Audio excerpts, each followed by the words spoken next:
বুঝলে যে কিলো মতো হয়তো দুই চারটা ছাগল রাখি নাইলে গরু রাখি এই বেসকিন করিয়া কোনোরকম এটা করে ওইটা করে ওইটা। হ্যাঁ।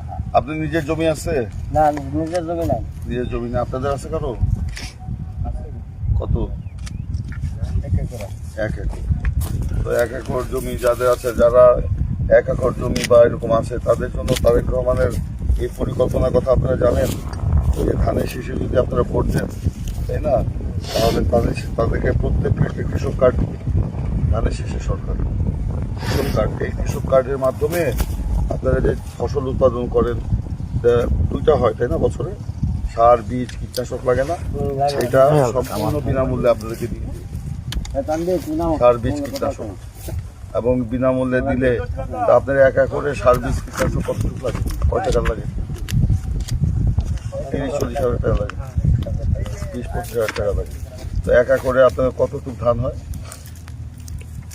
এই 60-70 উপরে 80।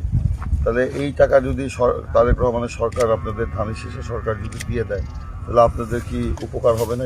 হ্যাঁ, আমাদের উপকার হবে, আমাদের ভালো হবে। ভালো হবে না?